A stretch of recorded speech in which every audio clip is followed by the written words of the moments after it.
नमस्कार, मैं हूं सत्यपाल और आप देख रहे हैं CWB हिंदी न्यूज।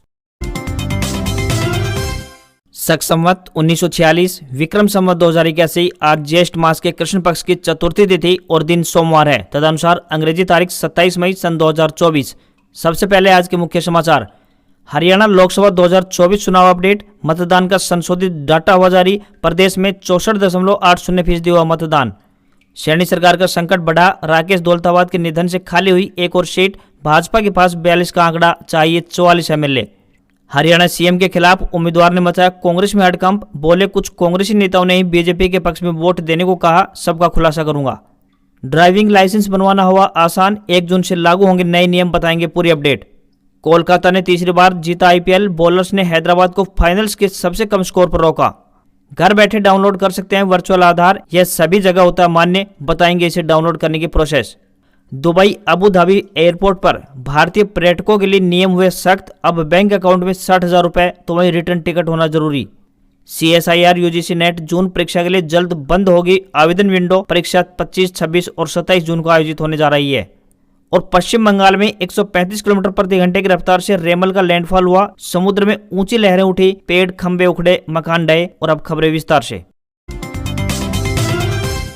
हरियाणा में नौतपा की शुरुआत हो चुकी है। इसमें वो 9 दिन शामिल होते हैं जिनमें भयंकर गर्मी पड़ती है और सूरज देवता भी अपने चरम पर होते हैं। प्रदेश में 25 मई से नौतपा की शुरुआत हो चुकी है। हालांकि पहले भी जबरदस्त गर्मी का सामना करना पड़ रहा था, लेकिन नौतपा की शुरुआत से गर्मी में इजाफा देखने को मिला है। मौसम विशेषज्ञों का मानना है कि आगे आने वाले 4 से 5 दिनों में भी प्रदेश में मौसम शुष्क और गर्म रह सकता है। फिलहाल प्रदेश के कुछ हिस्सों में तापमान 45 डिग्री के करीब पहुंच चुका है। आगे आने वाले 3 से 4 दिनों में तापमान में धीरे धीरे यानी 2 से 3 डिग्री की बढ़ोतरी और हो सकती है। ऐसे मौसम में डिहाइड्रेशन का खतरा बढ़ जाता है। ऐसे में सलाह दी जाती है कि ज्यादा से ज्यादा पानी पिएं और जरूरी होने पर ही घर से बाहर निकलें। हरियाणा में सिरसा सबसे गर्म रहा। यह तापमान 48.4 डिग्री सेल्सियस पहुंच गया है। IMD ने 17 जिलों में रेड तो वहीं 5 जिलों में ऑरेंज अलर्ट जारी किया है।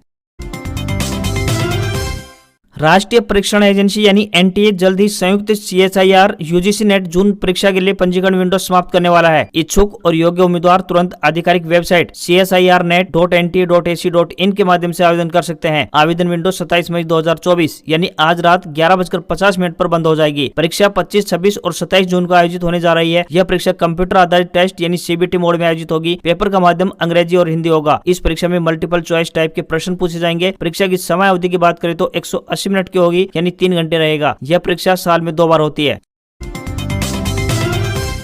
लोकसभा चुनाव में रविवार शाम राज्य की सभी 10 सीटों पर हुए मतदान का नया डाटा अपडेट हुआ है। इसके मुताबिक हरियाणा में कुल मतदान 64.80% हुआ है। मुख्य निर्वाचन अधिकारी अनुराग अग्रवाल ने शनिवार को लगभग 65% मतदान का अनुमान जताया था। साथ ही यह भी कहा था कि डाटा संकलित होने पर आंकड़ों में बदलाव हो सकता है। नए आंकड़ों के मुताबिक बात करें तो सबसे ज्यादा मतदान सिरसा लोकसभा क्षेत्र में यानी 69.77% दर्ज हुआ है। वहीं सबसे कम यानी गुरुग्राम लोकसभा क्षेत्र में 62.03% मतदान हुआ है। 54% पुरुषों ने मतदान किया है, जबकि 46% महिलाओं ने मतदान किया है। किसी भी लोकसभा क्षेत्र में महिलाओं ने 50% मतदान नहीं किया है। हरियाणा के बादशाह विधानसभा क्षेत्र के निर्दलीय विधायक राकेश दौलताबाद का शनिवार को हार्ट अटैक की वजह से उनका निधन हो गया। उनके निधन पर PM नरेंद्र मोदी समेत राज्य के कई नेताओं ने शोक भी जताया। वहीं दौलताबाद के निधन से भाजपा को बड़ा झटका भी लगा है। निर्दलीय विधायक की मौत के बाद पहले से ही अल्पमत में चल रही नायब सिंह सैनी सरकार के सामने बहुमत का आंकड़ा हासिल करना एक और बड़ी चुनौती बन गई है। बहुमत के आंकड़े में फंसी भाजपा सरकार को उनका समर्थन प्राप्त था। दौलताबाद के निधन से 90 विधानसभा वाली सीटों में अब सदस्यों की संख्या 87 रह गई है। इस हिसाब से देखें तो बहुमत का आंकड़ा 44 होना चाहिए। सत्ता की बागडोर संभालने वाली भाजपा के पास उसके खुद के 40 विधायक हैं। इसके अलावा भाजपा को हालोपा के एक सदस्य और प्रथला के निर्दलीय विधायक नयनपाल रावत का समर्थन भी प्राप्त है। इन विधायकों को कुल मिलाकर बात करें तो भाजपा के पास सदस्यों की संख्या 42 पहुंचती है। ऐसे में उन्हें बहुमत के लिए 2 और विधायकों का साथ होना चाहिए।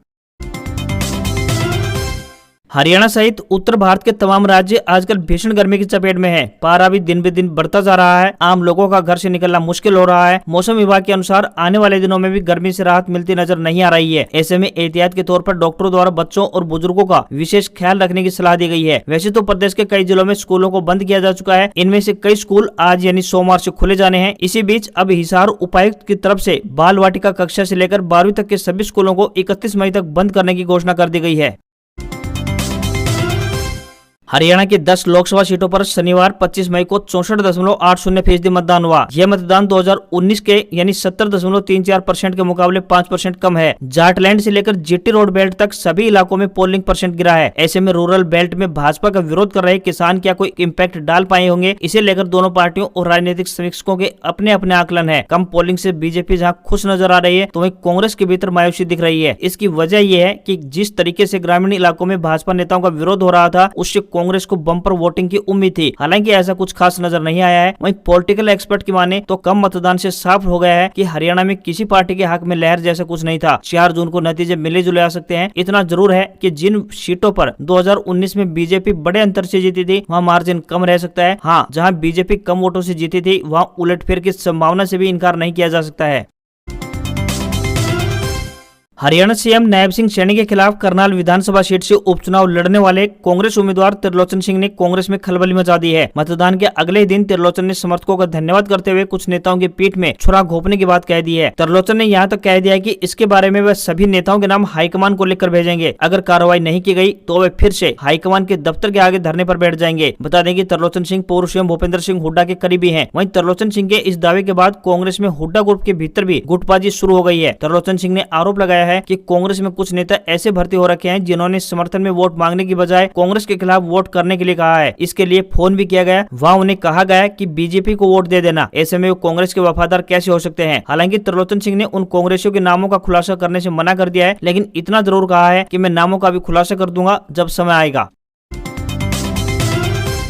सिरसा स्थित डेरा सच्चा सौदा का प्रमुख गुरमीत राम रहीम इस बार लोकसभा चुनाव के रिजल्ट जेल में बैठकर ही देखेगा। पंजाब एंड हरियाणा हाईकोर्ट ने 29 फरवरी 2024 को आदेश दिया था कि कोर्ट से बगैर पूछे अब की बार राम रहीम को पैरोल न दी जाए। राम रहीम ने हाईकोर्ट में याचिका दायर कर इस आदेश को वापस लेने की अपील की है। हाईकोर्ट ने राम रहीम की अर्जी पर हरियाणा सरकार और शिरोमणि गुरुद्वारा प्रबंधन कमेटी यानी SGPC को नोटिस जारी कर जवाब मांगा है। इस मामले की अगली सुनवाई अब 31 जुलाई को होगी, यानी तब तक राम रहीम के जेल से बाहर आने की संभावना नहीं है। लोकसभा चुनाव के नतीजे 4 जून को आने वाले हैं, यानी राम रहीम जेल में बैठकर ही ये रिजल्ट देखेगा। हरियाणा में भीषण गर्मी का दौर जारी है। रविवार को नौतपा के दूसरे दिन प्रदेश में पारा 48 डिग्री के पार पहुंच गया है। हिसार का अधिकतम तापमान 48.4 डिग्री सेल्सियस रिकॉर्ड किया गया। इस पर विशेषज्ञों ने कहा है कि 48 से 50 डिग्री या फिर उससे ज्यादा तापमान में ज्यादा देर रहता है तो मांसपेशियां पूरी तरह से जवाब दे सकती हैं और मौत भी हो सकती है। इस तरह की स्थितियों में बच्चे, बूढ़े, गर्भवती महिलाएं या फिर बीमार लोग जल्दी शिकार हो सकते हैं। वहीं हिसार में 12वीं तक स्कूलों में 30 जून तक छुट्टियों का ऐलान कर दिया गया है। इसके अलावा गुरुग्राम में DC ने 31 मई तक नर्सरी से लेकर 8वीं क्लास तक की छुट्टियों का ऐलान किया है। उधर प्रदेश के 16 जिलों में 27 और 28 मई को रेड अलर्ट जारी किया गया है। राज्य के बाकी जिलों में भी मौसम विभाग ने येलो अलर्ट जारी किया है। येलो अलर्ट वाले जिलों की बात करें तो इनमें पंचकुला, अंबाला, यमुनानगर, कुरुक्षेत्र, कैथल और करनाल शामिल हैं। शेष सभी जिलों में रेड अलर्ट जारी है। ड्राइविंग लाइसेंस बनवाने से जुड़ी एक बड़ी खबर सामने आ रही है। बता दें कि 1 जून से ड्राइविंग लाइसेंस बनवाना बेहद ही आसान हो जाएगा। इस संबंध में जल्दी नए नियम लागू होने जा रहे हैं। इसके बाद लोग ड्राइविंग ट्रेनिंग सेंटर से ड्राइविंग लाइसेंस प्राप्त कर सकेंगे। नए नियमों के तहत 1 जून 2024 से ड्राइविंग लाइसेंस बनवाने के लिए RTO ऑफिस जाने की बाध्यता समाप्त हो जाएगी। इसके लिए अब आप किसी भी authorised private driving training institute पर ड्राइविंग टेस्ट दे सकते हैं, यानी आप जिस ट्रेनिंग सेंटर से ड्राइविंग सीख रहे हैं वहीं से ड्राइविंग लाइसेंस भी प्राप्त कर सकते हैं। यदि ट्रेनिंग सेंटर सरकार द्वारा तय मानकों पर खरा नहीं उतरता है तो उसे मान्यता नहीं दी जाएगी। इस संबंध में आधिकारिक नोटिफिकेशन जारी हो चुका है।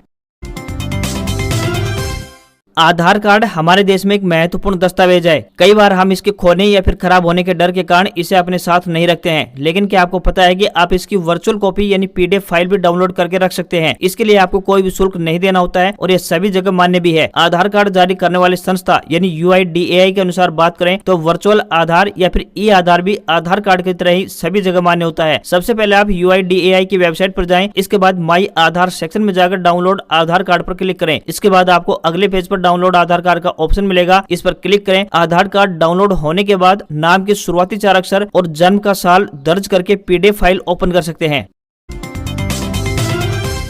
संयुक्त अरब अमीरात यानी UAE ने हवाई यात्रा करने वाले भारतीय यात्रियों के लिए नियम में बदलाव की घोषणा की है। अब नियम और भी सख्त कर दिए गए हैं। नए नियमों के मुताबिक बात करें तो दुबई, अबू धाबी जाने वाले पर्यटकों के बैंक अकाउंट में 60,000 रुपए या फिर उनके पास क्रेडिट कार्ड और रिटर्न टिकट होना जरूरी होगा। इन दोनों शर्तों को पूरा न करने वाले यात्रियों को दुबई और अबू धाबी एयरपोर्ट से ही वापस भारत भेज दिया जाएगा। एक रिपोर्ट्स के मुताबिक माने तो हाल ही में रिटर्न टिकट न होने की वजह से 10 भारतीयों को UAE से भारत डिपोर्ट किया गया है। UAE इमिग्रेशन का कहना है कि नए नियमों के जरिए टूरिस्ट टूरिस्ट वीजा के दुरुपयोग को रोका जा सकता है। दरअसल कुछ ऐसे मामले सामने आए हैं जहां लोग टूरिस्ट वीजा पर दुबई या अबू धाबी जाते हैं और वहां पर काम करने लगते हैं।